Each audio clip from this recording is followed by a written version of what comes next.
wani magidanci ya ja samu makocin shi yace zai saki matar shi, zai rabu da matar shi saboda kawai ba ta gaishe shi.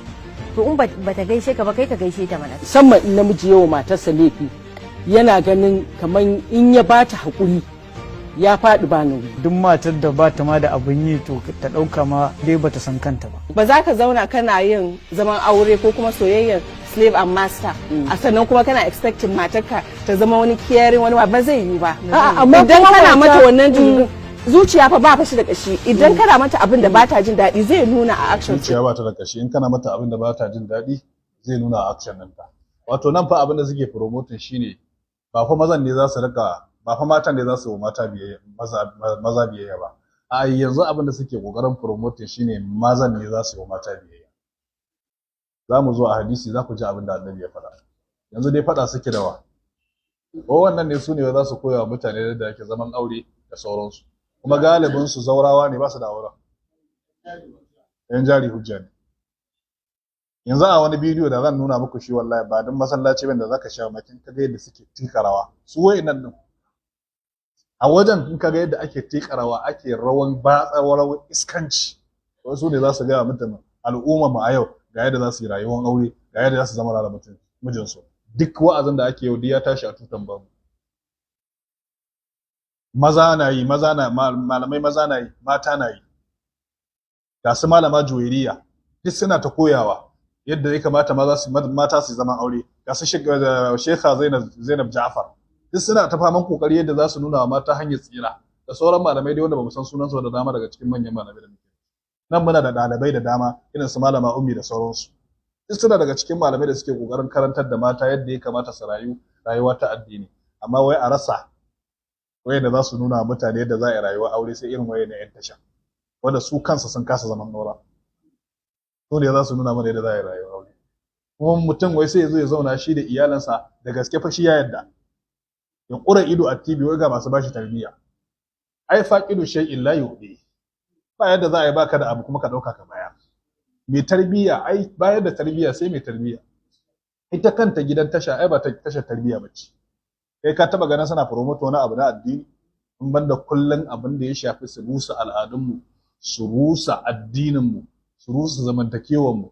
Duk wani abu da kake ganin na barna a ƙasar nan wallahi a yankin arewa suna daga cikin mutanen da suke promoting ɗinsa.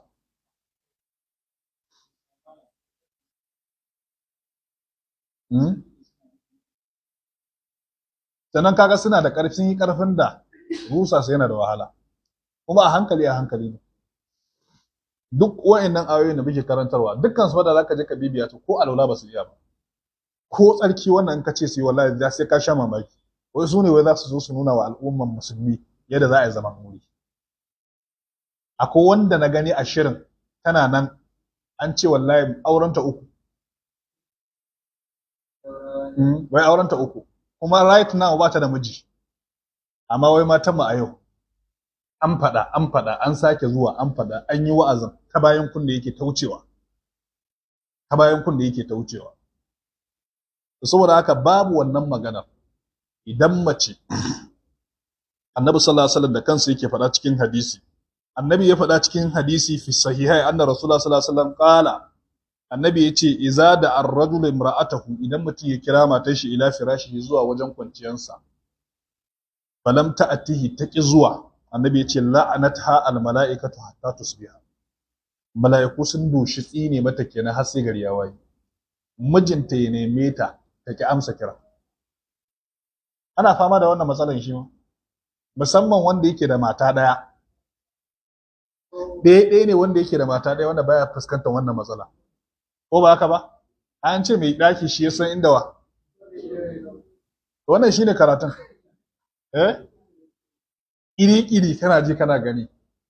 Kai na farko ba zina zaka je kai ba tunda ba halinka bane.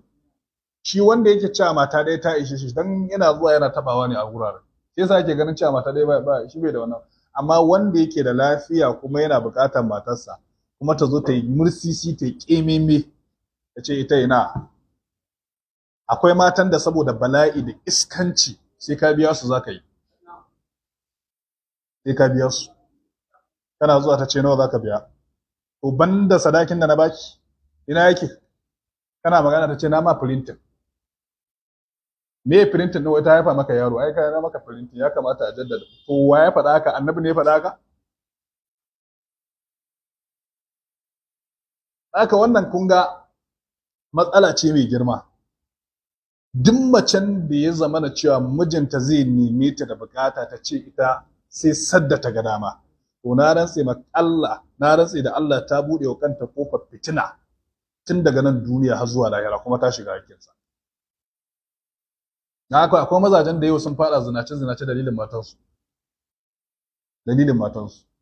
Ta ce da kishiyar waje gwamnata, da kishiyar gida gwamnata waje. Haka ta amince duk zina da zai je da wata ya je. Amma ita duka a takura mata. Ba wani mace, aka ce ko mace tana kan tuya ne tanda ko da zai kone ta amsa kiran mijinta. Ta amsa kiran mijinta. Ba wani mata magana cewa a'a kaza kaza, to je ka duba gidajen mu ku ne ba a da wannan matsala. Haka mata su ga wannan babin sai dai du'a'i. Allah sai dai du'a'i. Za ka yi wa'azin kai nasihan kai nasihan duk ta bayan kun da yake wuce. Wa qala sallallahu alaihi wasallam, annabi ce law kuntu amiran ahada, annabi ya ce za zan iya umarni ga wani an yasjuda li ahadin la amartul mar'ata ko la amartul mar'ata an tasjuda li zawjiha, da zai yi umma wani izini mai wani sujuda bayan ubangiji, da mace ya kamata umarni ta yi sujuda ga mijinta. To yan boko ba sa so, irin nan mutanen masu irin wannan da biyan ba sa son jin wannan hadisi. Je ka duba fatawar Ibn Taymiyyah, yace haƙƙin miji ya fi haƙƙin uba da uwa. An bayyana? Da matarka tana gidanka, babanta ya kira ta, mamanta ya kira ta, kai ka ce ba za ta je ba, iyayenta su ce sai ta zo, to yanzu kai za ta biyayya ba isu ba, don yanzu ka fi su fawa. Miji ya fi mahaifi da mahaifiya fawa.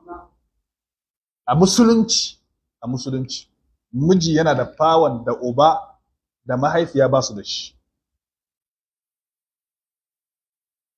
Ko yana karatun nake cewa mata, na ce mijinki ya fi babanki, ya fi mamanki. Ta ce malam ubana, na ce uban naki shi nake magana, uban naki ya fi shi. Amma sai dai kai kuma sai kai acting yadda za ka bayyana cewa ka fi babanta kafin mamanta. Ba za ka zo kana tozarta matarka, kana wulakanta ta, baka girmama ta, baka girmama danginta, baka girmama iyayenta, sannan malami ya zo ya ce kafi ubanta kuma ta yadda. Kun gane karatun? Dan ba wai an faɗa bane cewa kafi iyayenta, kai ka ɗauka cewa magana ce kawai ne yi ta mutlaq, akwai jawabi a kanta. Amma yanzu nan ka ɗauko mace, ita ba mutum bace kamar da ita mutum. Ba ta da gata kamar ta gata. A wulakance take, ka girmama ta, ka karrama ta, ka girmama iyayenta, ka girmama ƴan uwanta. Dan Allah wannan kun ana jawabin cewa miji ya fi iyaye, wannan za ta yi musu? Ba za ta yi musu ba. Ba za ta yi musu ba. Da haka kai zama kai reacting, kai wato ainihin ka imtisali da tabbatuwanka cewa lalle akwai abubuwan da kake yi wanda mahaifinta da mahaifiyarta ba za su iya. Ka zama haka. To duk inda aka je aka ce miji ya fi iyaye, za ta ce wallahi ni shaida ne. Amma ka wulakanta ta, zagi yau daban, na gobe daban, ka bautar da ita, ka mai da ita baiwarka, ba kulawan yau bare na gobe. Sannan kuma ana maganan miji ya fi iyaye, kace mu ne na ta ina su waye ku?